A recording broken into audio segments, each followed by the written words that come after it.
Salve combatíveis! Chegamos a mais um review em nosso canal e dessa vez trazendo um livrinho de economia. What? Exatamente, pessoal.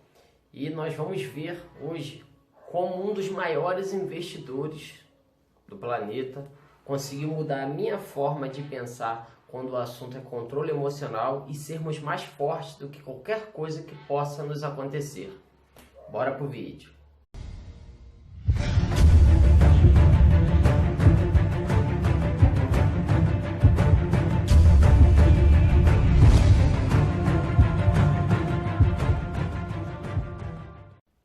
Friedrich foi um filósofo do século XIX que escreveu uma frase que dizia que aquilo que não nos mata nos fortalece, ou aquilo que não nos mata nos torna mais forte.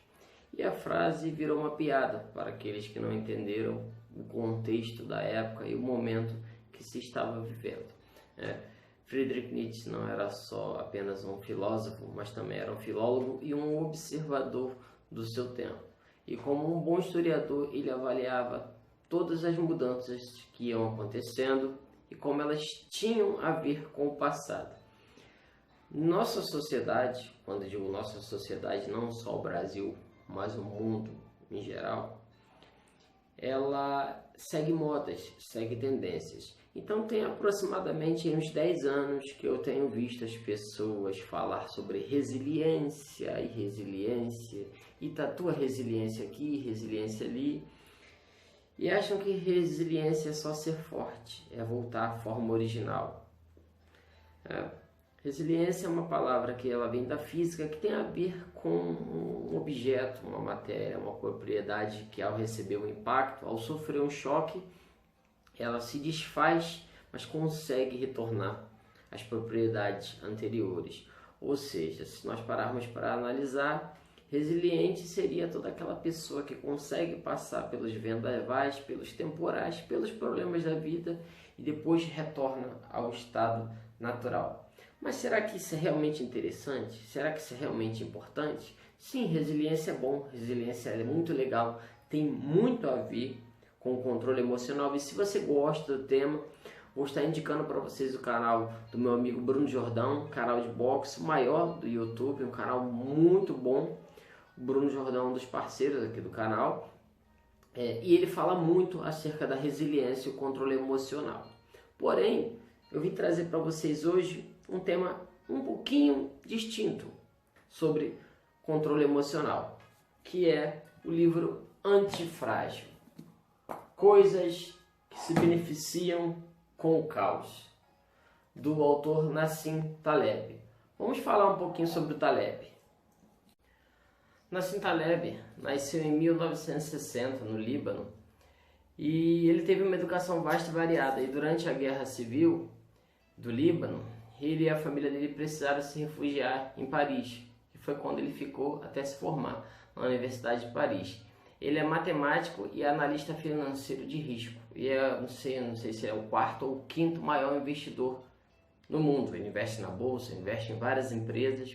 E é um cara que está sempre calculando riscos.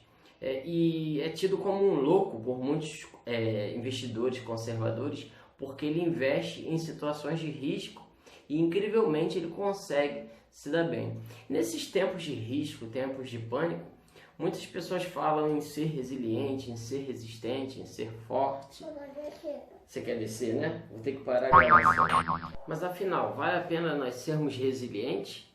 Imagine você pegar e estar numa situação, receber uma pancada, receber uma porrada da vida, e você pega e vai lá para o fundo do poço, mas você consegue sobressair, consegue se levantar e você volta de novo ao seu estado original. Então Taleb ele faz muito um paralelo em relação a isso. Eu gostei bastante do livro porque ele é recheado de exemplos, simbologias, mitos, e como eu falei com vocês, o Taleb ele tem uma instrução vasta e variada. E o que acontece? Ele cita muito o exemplo da Fênix, né? A ave Fênix da mitologia egípcia. Ela, quando chegava a uma determinada situação, ela pegava e emergia das cinzas e voltava ao seu estado natural.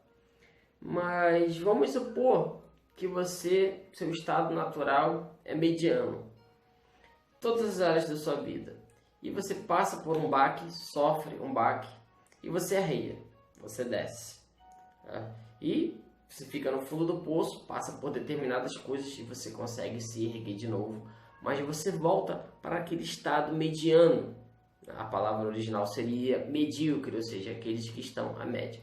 Você volta para aquela vida medíocre e continua dali tentando galgar o seu sucesso, seus objetivos.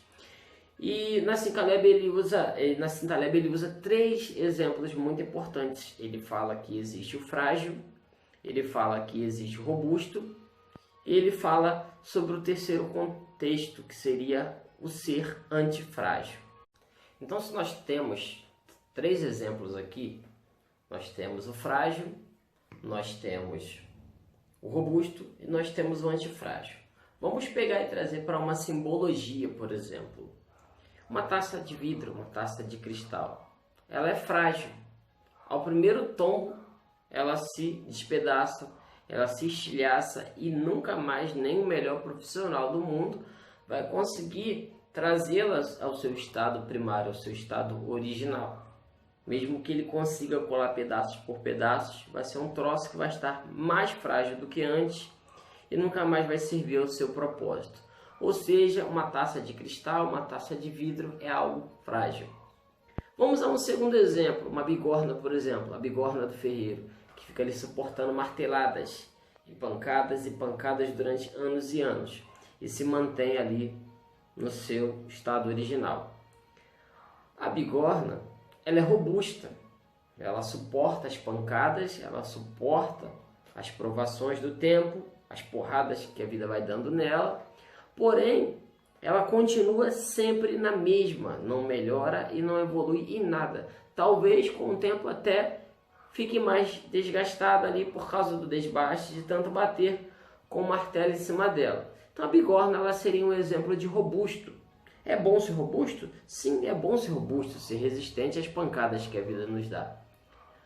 Mas Taleb explica que existe o antônimo, o contrário do frágil. E geralmente você vai pensar assim, peraí, o que não é frágil é robusto, é resistente, é forte. Mas Taleb passa para um terceiro nível, um terceiro estágio, que seria chamado do antifrágil. Ele diz que o contrário, o antônimo de frágil, não é o rígido, o robusto ou forte, mas o antifrágil. Aquele que consegue se beneficiar com o caos, com a pressão, com os estressores. Então nós temos, por exemplo, o diamante. O diamante ele é um ser antifrágil. Quanto mais lapidação ele sofre, quanto mais é o processo de estresse, de desgaste que ele sofre, mais bonito ele fica, mais refinado ele se torna e maior ainda se torna o seu valor. Então Taleb ele chama o terceiro nível, o oposto do frágil, de antifrágil. E um dos exemplos que o Taleb mostra no seu livro é a Hidra de Lerna, que pertence a um dos 12 trabalhos de Hércules. Ele precisava derrotar a Hidra que ficava no lago de Lerna. E essa Hidra, ela era extremamente perigosa, tanto os olhos dela como o ácido que ela exalava de sua boca derrotavam os guerreiros de maneira muito rápida. Então Hércules, o que ele começa a fazer? Ele começa a cortar cada cabeça dela. E algumas versões mais antigas diziam que cada cabeça que era cortada, ela renascia mais fortalecida. E as versões mais recentes, no caso a versão romana, ela dizia que cada cabeça que o Hércules cortava nasciam 2, ou seja, ela ficava mais forte, ela ficava mais resistente. E a forma que o Hércules conseguiu fazer para derrotar esse ser, que cada vez que era retalhado ficava mais forte, se multiplicava, como se fosse uma espécie de vírus, né? Mal comparando com os dias de hoje, ele precisou cauterizar cada cabeça que ele cortava, e existia uma cabeça principal, que era a cabeça imortal. e ele precisou sepultá-la com uma pedra, essa cabeça, que ela era imortal. Então nós temos aí, através de Hércules, esse exemplo da Hidra de Lerna. A Hidra, ela era um ser antifrágil, que não se debilitava com as pancadas, muito pelo contrário, ela se tornava mais forte. Se nós formos trazer para um exemplo mais palpável, um exemplo mais prático, nós temos aí o Japão. Quem é fã aqui do nosso canal sabe que a gente está sempre fazendo trabalhos históricos, crossover, vídeos em parceria com outros canais falando acerca do Japão. Foi uma das coisas que eu trabalhei também bastante na faculdade, além de cinema, história e Segunda Guerra Mundial, que é um dos meus temas favoritos. Sempre trabalhei e gostei bastante do Japão, até mesmo porque as artes marciais que eu pratico, a maioria delas tem a linha central, voltada para o pensamento do Budo, do Bushido japonês. E vamos pegar, por exemplo, o exemplo do Japão. É um país extremamente antifrágil. Já notaram que qualquer coisa que aconteça ao Japão faz com que ele se torne cada vez mais forte? Não importa o que acontece com aquela nação. Uma nação pequena. O Japão, geograficamente falando, ele seria mais ou menos do tamanho aí de Rio de Janeiro e São Paulo junto. Tu pega o mapa do Brasil, tu olha lá, Rio de Janeiro e São Paulo são pequenininhos. Seria mais ou menos ali, se fosse juntar o arquipélago do Japão, o tamanho dele, do tamanho do Rio de Janeiro e São Paulo. O que é, por exemplo, o Rio de Janeiro e São Paulo em comparação com Minas, em comparação com Manaus, com o Amazonas, que são extremamente grandes. Então, imagina, uma nação extremamente pequena, que nunca se viram, os japoneses nunca se viram como iguais. Eles possuem um senso de unidade, mas nunca se viram por iguais, por isso que eles sofriam muitas guerras civis ali. E, no entanto, são terremotos, tsunamis, várias desgraças que acontecem com eles e eles se levantam cada vez mais fortes. Aí você pode pegar exemplos aí desde Hiroshima e Nagasaki até os tempos atuais das coisas que acontecem com aquele país, e ele se ergue de maneira colossal. O que Taleb identificou como antifrágil não são só um conjunto de coisas, de categorias que se beneficiam com o caos, com os estressores, mas também de coisas que precisam dele para sobreviver. Já falei aqui no nosso canal várias vezes que nós, seres humanos, tendemos a buscar o que nos traz prazer e fugir de toda forma de sofrimento. Porém, o que o autor identificou aqui como antifrágil é como a forma como nós lidamos com os riscos. E não só sobrevivemos a esse caos, mas também saímos dele mais forte e não ao estado original que estávamos antes desse caos acontecer. Eu sei que em primeira vista os inscritos vão falar assim: nossa, mais um livro igual uma Bíblia, quase 700 páginas e vários capítulos, não vou terminar de ler nunca.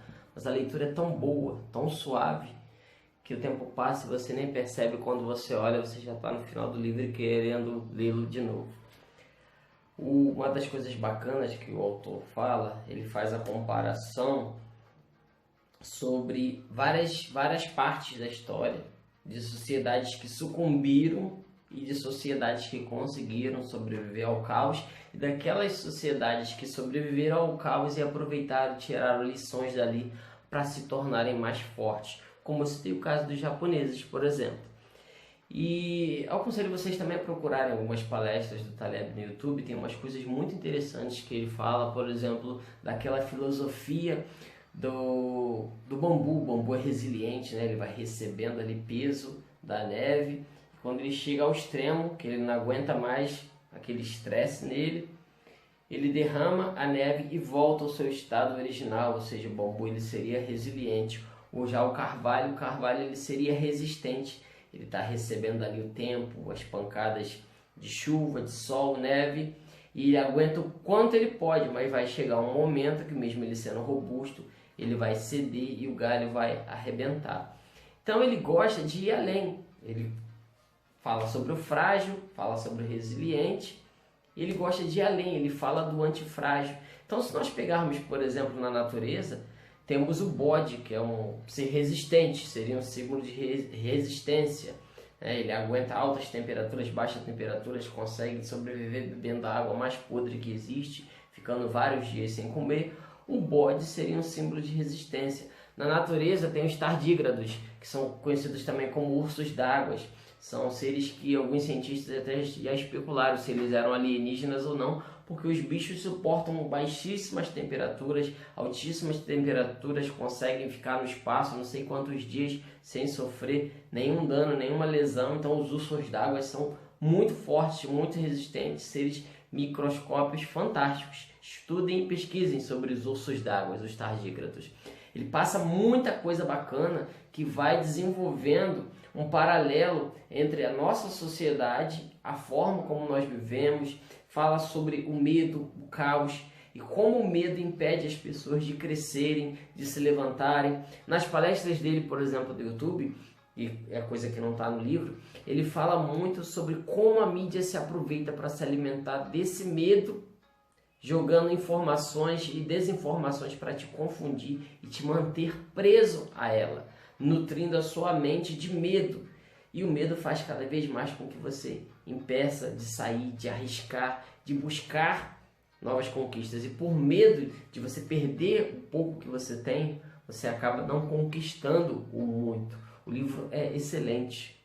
Eu listei aqui, pessoal, que a minha cachola já não é mais a mesma, eu listei aqui algumas lições que eu tirei do livro na época. Na minha agenda, eu trouxe de volta para poder apresentar para vocês 6 liçõezinhas mais importantes que eu considero que o livro nos entrega. Então isso aqui é uma parte minha, uma coisa minha que eu anotei e desejei compartilhar com vocês. As utilizações do antifrágil no dia a dia de um líder. Então a primeira que eu anotei foi: não deixe de agir por temer a ocorrência de erros ou fracassos. Nós conversamos ainda agora. A 2 foi: aproveite as oportunidades. Caso elas não apareçam, crie-as. Portas fechadas, arrombe-as. A terceira foi: dê e receba feedbacks de sua equipe. Busque aprender sempre e a reconhecer e conhecer novos caminhos. A 4 é: estude sobre crises parecidas com as quais você está passando e aplique seu conhecimento para sair mais forte e mais sábio delas. A 5ª foi: desconfie quando tudo caminha bem e fácil demais. Aí já tem até aquele ditado do nosso vovô, né? Laranja madura na beira da estrada, ou tá podre ou tá bichada. E a última foi: não adie os seus problemas, encare-os e leve o aprendizado consigo nos seus projetos futuros. E a lição do livro é a seguinte, para a gente finalizar: nós não devemos fugir das adversidades, devemos aprender as adversidades, posto que a falta de luta enfraquece o espírito. E se nós treinamos artes marciais, se nós buscamos o caminho do guerreiro, nós devemos levar esse caminho para a nossa vida cotidiana, porque é ali que está a verdadeira guerra.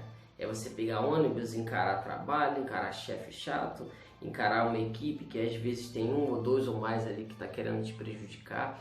Então não adiar, não fugir dos problemas, mas bater forte, bater de frente com os problemas. É a maior lição que ele ensina. E nunca ter medo. Muitas vezes por causa do medo, a gente se abosta, a gente se encosta na nossa zona de conforto para trazer aquela sensação de segurança que nós já explicamos aqui no canal várias vezes, que segurança não existe, e sim uma sensação de segurança. E essa zona de conforto vai te levar mais à frente para você enfrentar grandes conflitos e adversidades que serão muito piores lá na frente se você não enfrentá-las e derrotá-las e aprender a se defender delas. Então toda vez que vier caos, crises, problemas, seja pessoal ou na sociedade na qual você vive, você sempre tem que entender que existe um propósito por trás disso tudo. E eu fecho o nosso vídeo com as palavras de Nicolau Maquiavel, quando ele dizia que são tão simples os homens e obedecem tanto às necessidades presentes, que aquele que engana sempre encontrará quem se deixa enganar. Grande abraço, galera. Today, start working on not touching your face, because one main way viruses spread is when you touch your own mouth, nose, or eyes.